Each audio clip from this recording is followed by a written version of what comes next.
Olemine ja olemasolemine.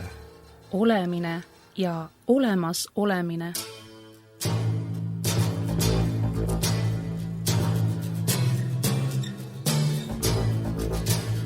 Olemine ja olemasolemine. Olemine ja olemasolemine.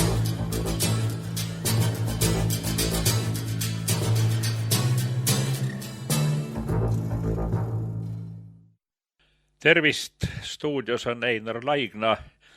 Meie tänane teema on kirik sotsiaalses ühiskonnas, kirik ajaloos. Ja kõigepealt sissejuhatuseks väike pilt inimesest. Üks asi on see, mida me kõik iseendast arvame. Kindlasti oleme me tõde armastavad ja vaprad ja julged ja ausad ja kõik nii edasi ritta panna.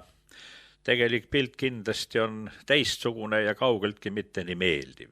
Peatume hetkeks ainult ühel, mida kiriklik teoloogia nimetab peccatum ignorantis ehk eesti keeles ignorantsuse patt ehk veel lihtsamalt öeldes.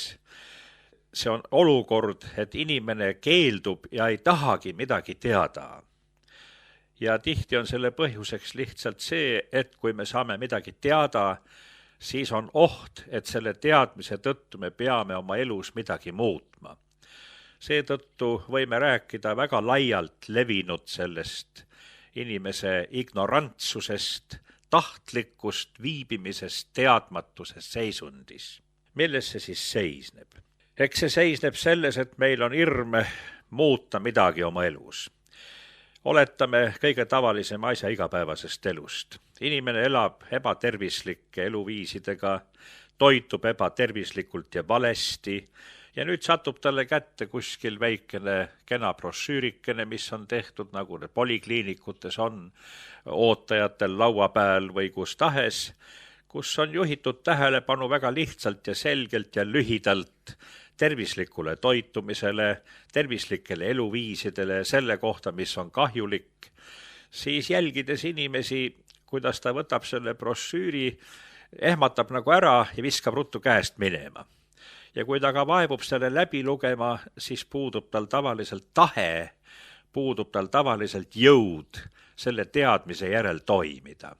Nii et teadmine inimest ei päästa ja seetõttu siis inimese hoiak on esiteks see, et ta väldibki seda teadmist, mis temale rahutust tekitab ja tema nõrkuse talle tema enda silme ette paljastab. Või siis teiseks on ta lihtsalt liiga laisk ja mugav, et midagi ette võtta ja laseb vanaviisi edasi. See sissejuhatus kõlbab täiesti selle teema juurde täna, kuna me teame, et Eesti ühiskonnal on mingi eriline haigus kallal, mingi üldine rahvuslik ignorantsus, soovimatus omada teadmisi, ilma milleta mõista inimolendit, mõista sootsiumi, mõista riiki, mõista elu üldse ja kõike, mis ajaloos on, kogu ajalugu, see tähendab ilma religioone tundmata ei ole see võimalik. Ja nüüd selles suhtes on siin päris avaralt võetud Eestis hüsteeriline hoiak, et neid teadmisi meie ei taha. Meie ei taha teada midagi, me tahame jätkuvalt viibida teadmatuses ja jätkata seda elu, mis ilmselt näitab, et on viinud Eesti rahvuse väljasuremisele ja hääbumisele. Räägime siis niisugust teemat, mis on Eesti ühiskonnas nii õrn või nagu öeldakse peenemalt sensitiivne, mille suhtes inimestel on nii palju nõmedust, eelarvamusi, teadmatust, harimatust. Alustagem sellest, et võtame kätte gloobuse. Õieti peaks alustama universumist ja kujutame ette seda, et maakera on ju nagu üks pisikene täpikene nööpnõela pea tennisepalli kõrval. Tennisepall on päike. Nüüd kujutage ette, et päike on nagu nööpnõela pea ja tennisepalliks on Antares hiidtäht. Ja siis läheme veel edasi ja leiame veel hiidtähe, tule ta nimi praegu meelde, mis on omakorda Antarese kõrval nagu tennispall nööpnõela peal. nii et need suurused on muljet avaldavad ja tegelikult inimese kujutlusvõime poolt väga raskelt haaratavad. Mõõtmed on niivõrd ääretud. Aga kogu universum ise oma mõõdetes peaks ju natukene distsiplineerima meid. Ja see ongi esimene kõikide religioonide lähtepunkt, et on proportsioonid, mis tähendab seda, et selles universumis, maailmas, mille mõõtmed on nii haaramatud inimesele, kus inimene nagu kaob jäägitult ära, et selle suuruse ja sellest alla astmestatult vähemate suuruste kõrval inimene taipaks oma tegelikku väiksust või tegelikku õiget suurust ja kohta universumis.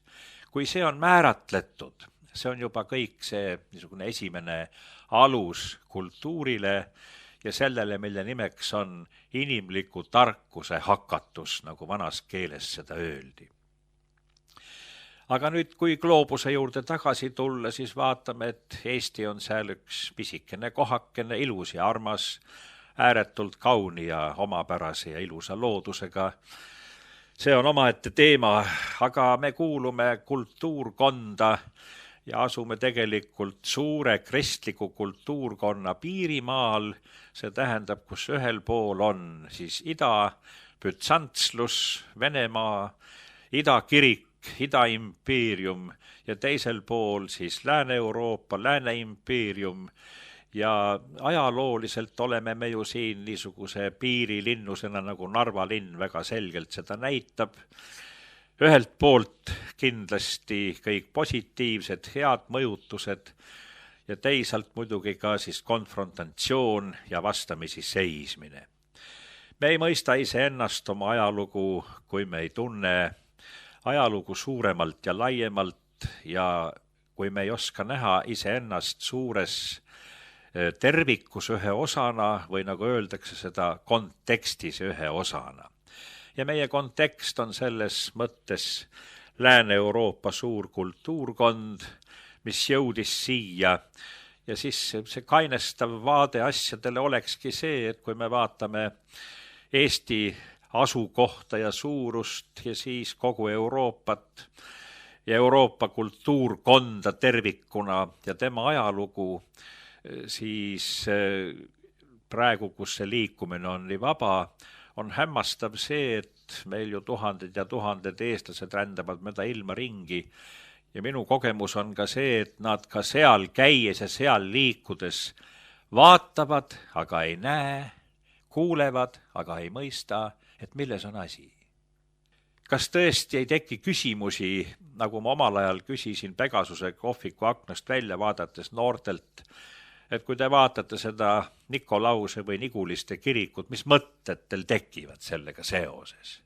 Enamusel ei tekkinud üldse mingeid mõtteid. Ise nad on kõik suured literaadid ja intelligendid ja pohheedid ja mis nad kõik ära ei ole. Nad ei saanud milleski sellest aru, mida ma küsisin ja üks ainult mainis, et midagi orjadega ehitatud või midagi taolist. No niisugustest fraasidest aitab, et kuidagi sa tunned, et nende inimestega ei ole mitte midagi rääkida, et see on lootusetu rahvas. Õppimatu rahvas ja ilma õppimistahteta nad niimoodi olesklevad mingis niisuguses iseenda soustis ja seal kõik neile tundub selles pisikses maailmas nii kena ja tore.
olemine ja olemasolemine.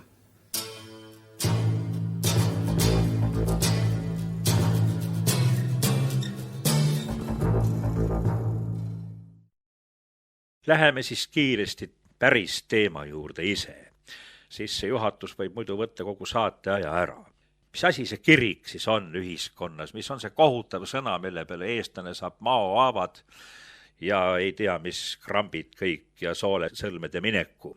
Miks ei saa selle sõna suhtes eestlane jääda rahulikuks? Eks see on see, et suur kultuur on meieni jõudnud ja see katedraal on liiga uhke ja liiga suur, ei söanda nagu sisse minna, inimene nagu tunneb, et ta nagu ei kuuluks sinna sellesse kõrgesse, ülevasse ja suurde maailma, mis universumisse viitab.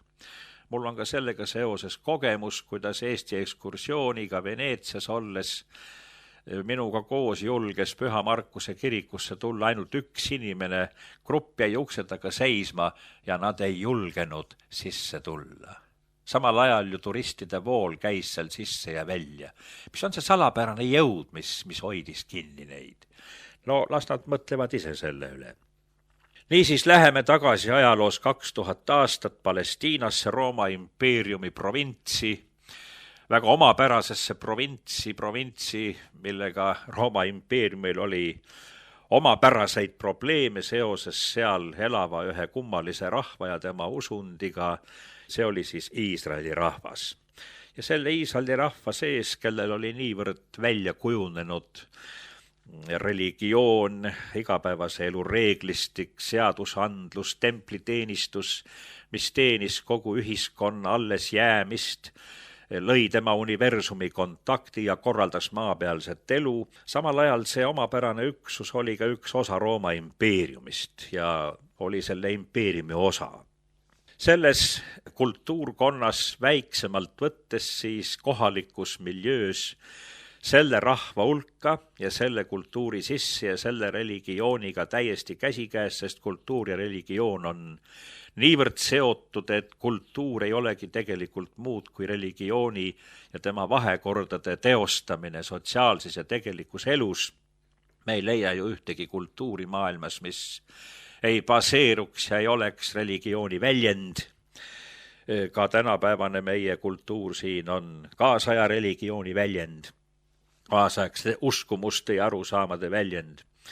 Siis seal sünnib üks ajalooline isik, tema sünnilugu meenutab väga varasemaid andmeid nii Sumeri kui muudest allikatest, mis räägib siis maa välise jõu ja maise ühiskonna ühildumisest või segunemisest, nii nagu inimkond on kosmilist päritolu ja need, keda me siin jumalateks nimetame, on rajanud maa tsivilisatsiooni, andnud talle ka need teadmised ja loonud kuningavõimude liini sotsiaalse elu korraldamiseks, et see kontseptsioon, mida me tunneme ajaloos kristliku kontseptsioonina, kristliku maailmavaatena, kristliku arusaamana inimesest, et see ilmutab ennast selle religiooni keskele, kus kõige teravamalt oli välja kujunenud see pinge inimese ja absoluudi vahekorras või inimese ja Jumala vahekorras,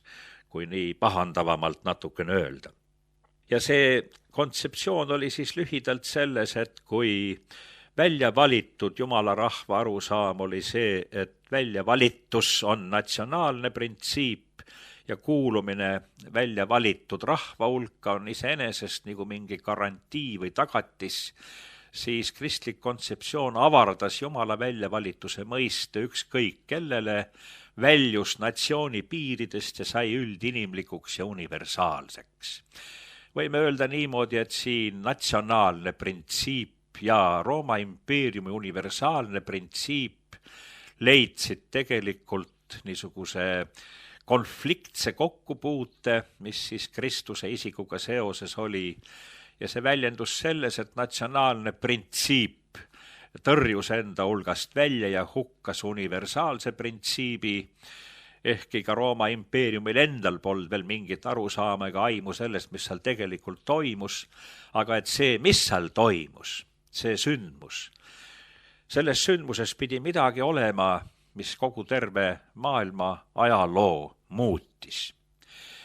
Enne Kristust ja pärast Kristust on risti löödud tuhandeid inimesi. Mõtleme ainult kas 70. aasta juudi ülestõusu Rooma võimude vastu või Spartakuse ülestõusu, kus 10 000 ja 6 000 löödi korraga risti ja nendest ristide arvust ei sündinud ajaloos mitte midagi. Ja siis nüüd äkki üks risti löömine kuskil Rooma provintsis on niisuguste järelmite ja mõjudega, mis täielikult muudab kogu ajalugu. Kogu inimese käsitlust, universumi käsitlust, arusaamist riigist, mis oli siiski see totaalne pööre, mis ikkagi juhtus.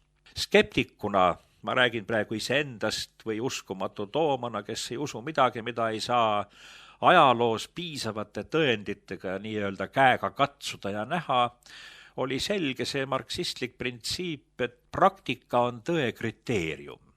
Ja kust me siis teame, et see, mis toimus 2000 aastat tagasi, et see tõesti toimus, selle kriteeriumiks on ajalugu.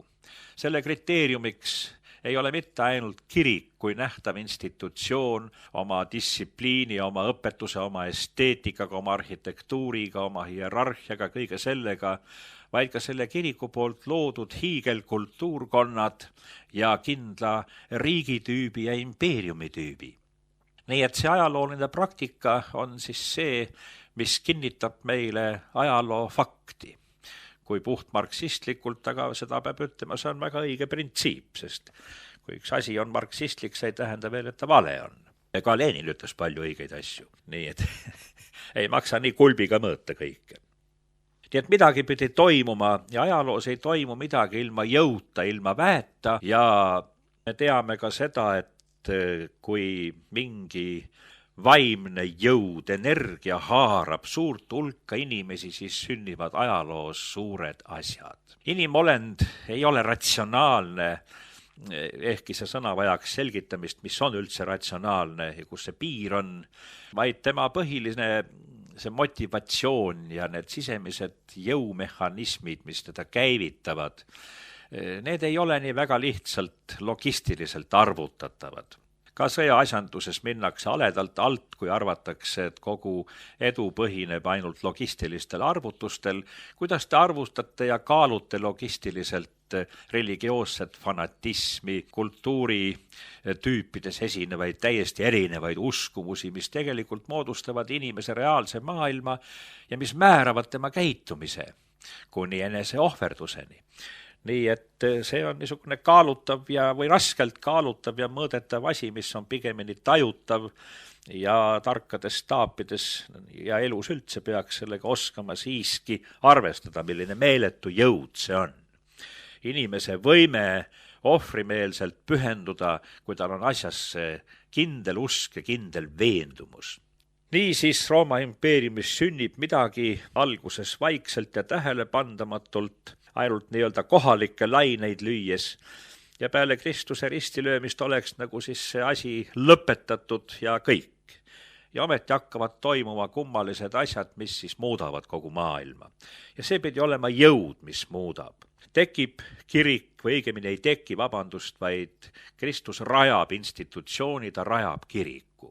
Ta rajab hierarhiliselt korrastatud süsteemi. Lühidalt öeldes, kui ainult tähtsamaid ameteid nimetada, nii nagu sõjaväes on hierarhiline või subordinatsiooni kord, alluvuskord ja eri auastmed, nii ka kirikus on siis alamvaimulikud, diakonid ja sellest allapoole akoliidid, lektorid, siis on preestrid ehk ütleme siis ohvitserkond, siis on piiskopid kui vanemohvitserid, siis on kardinalid ja paavst kui kõrgemad ohvitserid.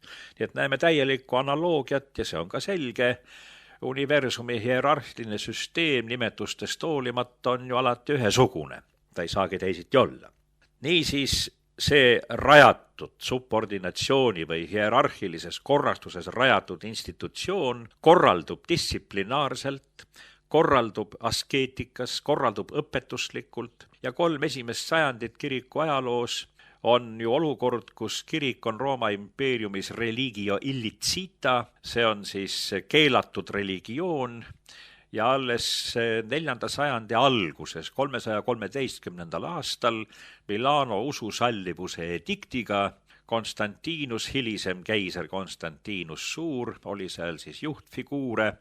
Sel ajal valitses Rooma impeeriumis tetrarhia, 4 keisri valitsus, impeerium oli jagatud 4 impeeriumi eri osaks.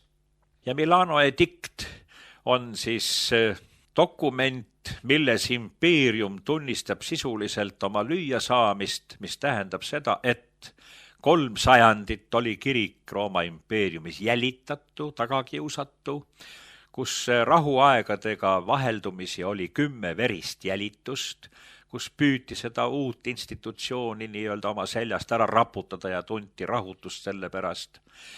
Kuid kui collegium funeratica, kui matuse kolleegium võis kirik eksisteerida, seetõttu ka Rooma katakombides, kus maeti, Rooma politsei teadis ju küll, et need kohad on, aga matuse kohad olid Rooma impeeriumis puutumatud ja kõik, mis oli seoses matustega, oli püha ja puutumatu, see oli teisel pool piiri ja seda Rooma impeerium aktsepteeris. Nii et ta aktsepteeris kristlasi kui matuse kolleegiumi, kes tegelesid oma liikmete matmisega, kuid ei aktsepteerinud teda sotsiaalses elus institutsioonina, kes seal üha enam ilmutas oma olemasolu ja oma jõudu. Rooma impeerium, mis oli rajatud siis vanade jumalate korra ja võimu kehtestamisele maa peal, maapealne impeerium on ju universumi korra niisugune maineilming ja maineimpeerium ja keisri isik olid siis jumalate võimu kehastajad maises elus, sotsiaalses elus, siis 4. sajandi lõpuks on vana impeerium ja vanade jumalate jõud ammendatud. Ajaloos on teatud aeg, mis üks impulss kestab. Paistab, et see on mingisugune 2000 aastane impulss ja või ka pikem olla. Ja kui me näiteks võrdleme praegu islamit ja kristlust, siis kui kristlus on 2000 aastat vana ja võiksime öelda niimoodi, on praegu mandumise ja väsimuse staadiumis kaotanud oma nooruse ja niisuguse küpse ea jõulisuse, siis islam kui 600 aastat noorem religioon asub praegu selles staadiumis, kus kristlus oli 13. sajandil. Ja 13. sajandi kristlus oli väga jõuline, väga võimas, väga agressiivne, väga ekspansiivne, väga energiat täis, väga jõuline. Nii et paraku siin me näeme siis, milles on ka see islami kultuuri ja Muhamedi usu jõulisus võrreldes praegu nii-öelda nende ära väsinud ja lorude kristlastega. Arvate, et ma kristlasena ise ei oska olla kriitiline, väga hästi oskan, ka iseenese suhtes. Niisiis 4. sajandi alguses, kui 313 Milano edikt teeb kiriku lubatud religiooniks ja nimelt kui organiseeritud institutsiooni, siis 325. aasta Nikaia kirikukogul, mida siis Konstantinus Suur nii või teisiti keisrina ka võib öelda juhtfiguur seal on, seda kirikukogu nimetatakse ka võitnud kristlaskonna võidu kirikukoguks. Kuid tavaviga, mis teevad ajaloolased, on nad arvavad, nagu oleks siis juba saanud kirikust või ristiusust riiklik usund, seda mitte. Kirik sai ainult lubatud usundiks, kuid Milano edikti põhiobjekt oli kristlus ja seetõttu oli tema ainukene, millele Milano edikt andis juurde. Ta sai võrdseks Rooma impeeriumis teiste religioonidega. Nüüd kogu 4. sajandil on huvitavad protsessid, sajandi keskel 360. aastatel oma keiser Julianus Apostata tahab taastada vanade jumalate alust impeeriumile ja tõrjuda uuesti kirikut, tõrjuda ristiusku. See on hea, et ta selle ette võttis ja just see, et sellest enam midagi välja ei tulnud, see näitas seda, et ajaloos on oma seaduspärasus, oma ajalooline protsess ja et kristlus oli liiga suur jõud selleks, et teda veel niisuguste võtetega sai tõrjuda. Ja sajandi lõpul siis formuleerub see juba lõplikult ja Theodosius Suur 390. aastate alguses teeb siis juba ristiusust impeeriumi riigiusundi ja loomulikult ei ole see mingi niisugune abstraktne tegemine, vaid rääkides kirikust ja kristlusest tähendab see sel ajal eranditult ühte, see tähendab kirikut kui institutsiooni. Ühtlasi algab 4. sajandi alguses ka protsess, mis saab järgneva ajaloo jaoks väga oluliseks. See on Rooma impeeriumi jagunemine ida- ja lääne impeeriumiks. Kui Konstantinus Suur juba järgides juba kujunenud korda, sellepärast et keisrid olid juba ennem viinud Nikaiasse ja sinna kanti oma residentsi ja tundsid ennast idas paremini kui läänes seoses keisrite jumalikustamisega, siis impeerium jätkuvaks eksistentsiks vajab mida? Seda, mis iga riik. Sotsiaalse elu korraldamist. Sotsiaalse elu korraldamiseks peavad olema alused. Nii teoreetilised, aga seda sotsiaalset elu peab ka korraldama institutsionaalselt. Seega kiriklik teoloogia ehk õpetuslik külg jaguneb mitmeks osaks. Vastutus sotsiaalse ühiskonna eest tähendab seda, et kirik peab korraldama sootsiumi elu. Nimetame seda koguduseks, nimetagem seda kogukonnaks, kuidas tahes, see on kollektiivne kooselu, milles kindlasti ju suur tähtsus on kahel asjal. Üks on selle ühiskonna füüsiline järjepidevus või kaasaegse moesõnaga jätkusuutlikkus, mis on tagatud perekonna kaudu ja perekond peab tootma siis uusi terveid inimesi piisaval hulgal ja võimalikult terveid inimesi, kes kasvavad kindlasti üles ainult terves perekonnas, mitte mingite üksikvanemate üksiklastena, kellest tulevad egoistlikud veidrikud ja nii või teisiti mitte täielikult arenenud psüühikaga ja emotsionaalse maailmaga inimesed. Ja teine külg kindlasti üldse ühiskonnas inimeste vahelised suhted ja inimese ja riigi, inimese ja impeeriumi suhted. Kes on inimene impeeriumis? Mis on riigi ülesanded? Kui vanas Rooma impeeriumis kõige kõrgem eesmärk inimesel oli teenida impeeriumit kui jumalate võimu kehastust maa peal, siis kristlikus kontseptsioonis muutub väga tõsiselt see arusaam, see ei muutu muidugi päevapealt, peab olema impeerium, riik, see, kes hoolitseb ja kaitseb inimolendit kui kõige väärtuslikumat. Sest võiksime lühidalt öelda, kristluse keskpunktis on mis? Et inimhing on kõige suurem väärtus, mida ei kaalu üles ükski muu asi. Ja olgu öeldud ka kohe ka mitte tarbimisühiskonna läikivad vidinad. Olemine ja olemasolemine.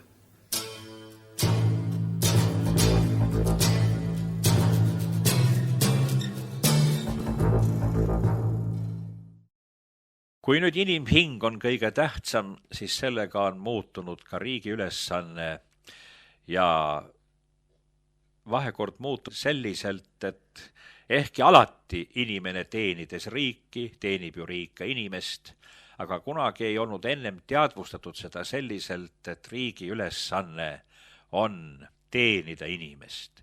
Ja inimene selles arusaamas annab oma osa riigi teenimisse, võtame ka tänapäeva Eestis, et me kõik tahame riigi käest saada, aga kust riik võtab selle mille anda? Millega riik organiseerib meile sotsiaalseid teenuseid?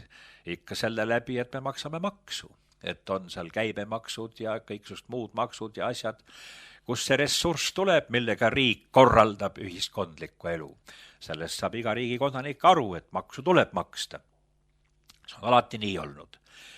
Iga poliitilise korra ajal on tulnud maksta keisrile maksu. See on alati nii olnud.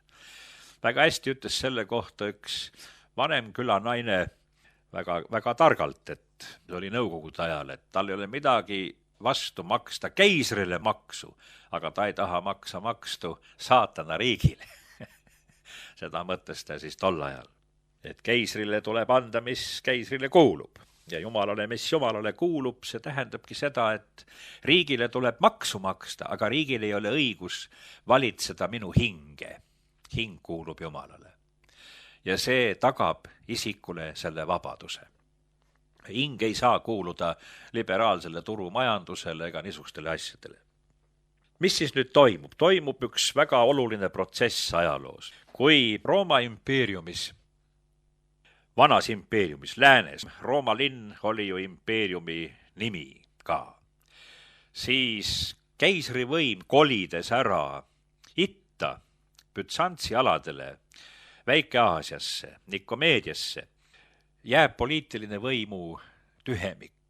Võimu tühemikud ei jää iialgi tühjaks ja täidetakse alati ära. Ja automaatselt Rooma piiskop saab, et kas ta tahab või ei taha, talle kukub see poliitiline võim samuti nii-öelda sülle. Ta on sunnitud selle üle võtma. Seega lääne impeeriumi osas poliitiline võim läheb kiriku kätte.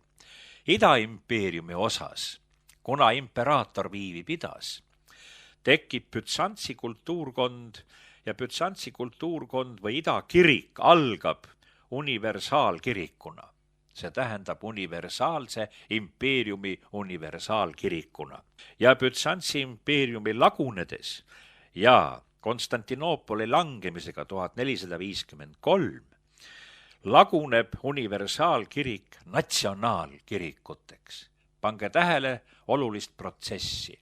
Universaalkirik, mis hõlmab endas kõiki rahvusi, impeeriumi lagunedes rahvusteks muutub natsionaalseteks, autokefaalseteks kirikuteks.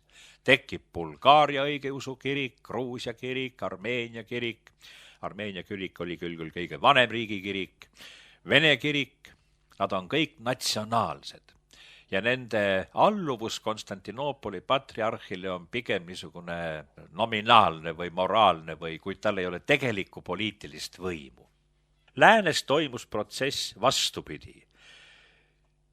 Euroopa põhjapoolse osa missioneerimisel tekivad natsionaalkirikud. Frankide kirik algab natsionaalkirikuna 5. sajandil, kui Clodovech võtab vastu ristiusu ja teeb sellest frankide riigikiriku. Hiljem muutub keskajal, kui tekib Euroopa keisririik, natsionaalkirikud muutuvad universaalkirikuks. Nii et ida- ja lääne kiriku arenguliinis on vastupidised protsessid olnud.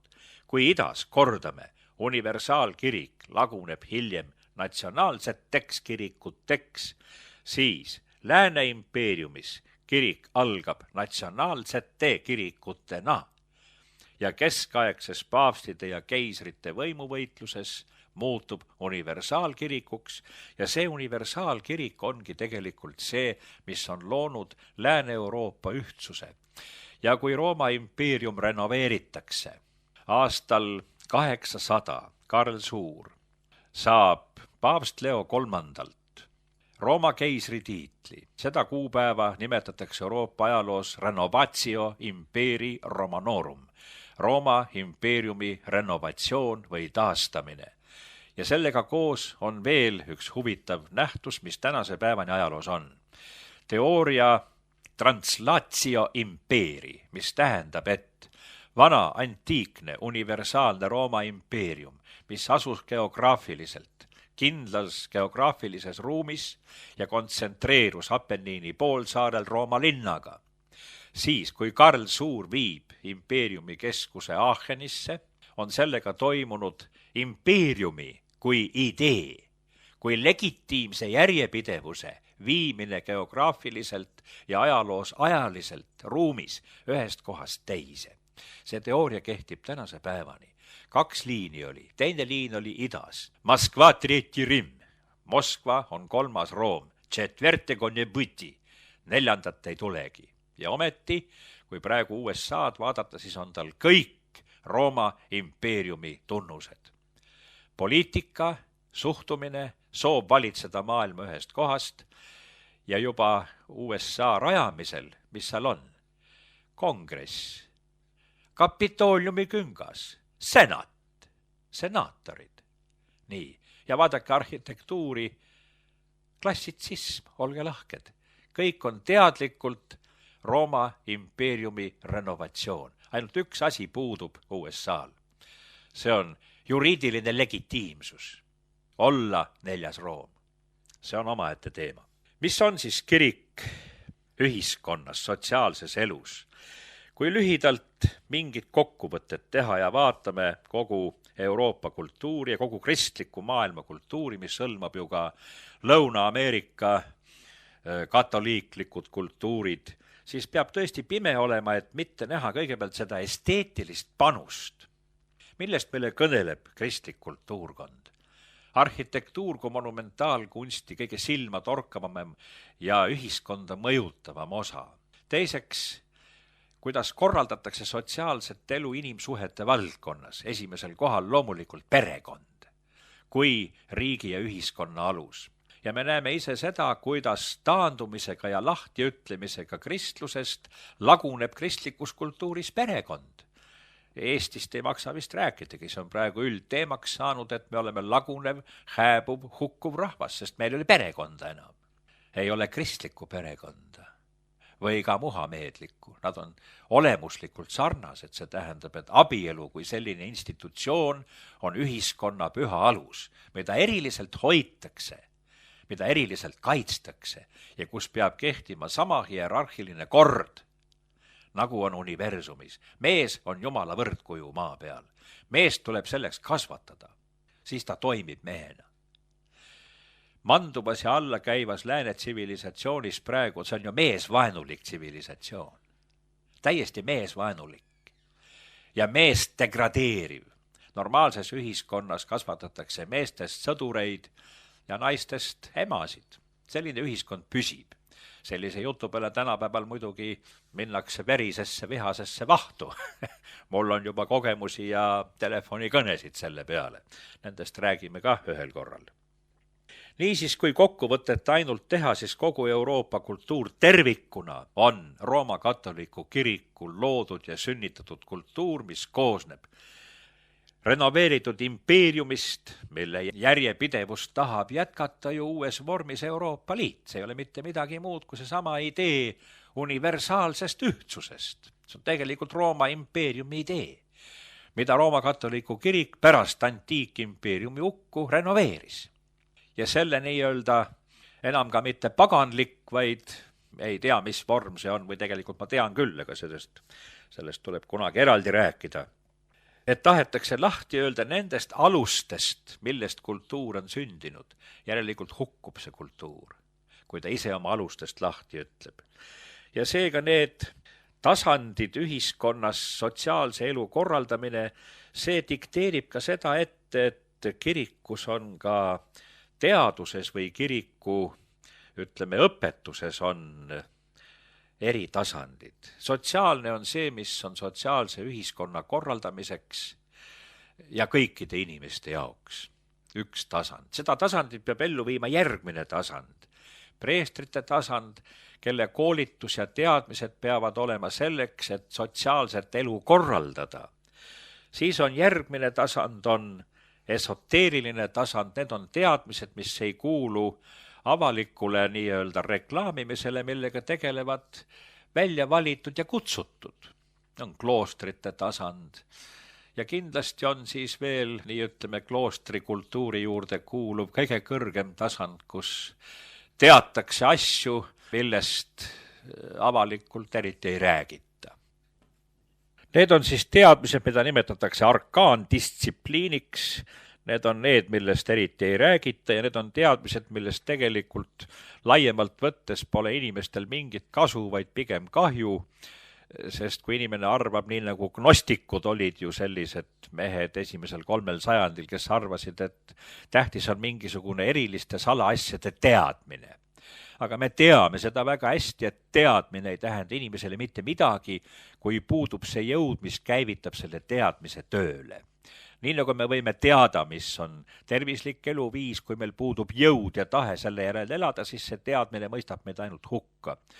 Ja nüüd, kus on nii palju sellest arkaandistsipliinist ka praegu eesti keeles raamatupoodides saadaval, näeme sama asja, et arvatakse, et mingi teadmine, nii palju kui siis neid raamatulugejaid või nii vähe, kui neid on Eestis, et see ise on kõik, siis selgub, et see ei ole mitte midagi, ajaloos maksab jõud ja see, mis jõu käivitab. Sa võid oma teadmisega mida tahes teada, kui sust tegijat pole, siis pole sa mitte keegi. Sa pead olema tegija. Aga tegijaks saab inimene siis, kui mingi jõud käivitab ta tahte. Nii et püüda näha ajalugu ja meie kultuuri lahus sellest, see on lihtsalt lühidalt öeldes mitte ainult rumalus, mitte ainult totaalne harimatus, vaid see on ka niisugune ignorantsus, mille tõttu me ei tea ise, kes me oleme. Me ei saa aru, mis on elu, me ei saa aru, mis on riik, me ei saa üldse millestki aru. Nii et teoloogia on siis täie õigusega nimetatud Aquino Thomase poolt. See on see teaduste kuninganna ja filosoofia on ainult tema teener, Ancilla. Teema jätkub järgmine kord. Tänan tähelepanu eest. Stuudios oli Einar Laigna. Olemine ja olemas olemine. Olemine ja olemas olemine.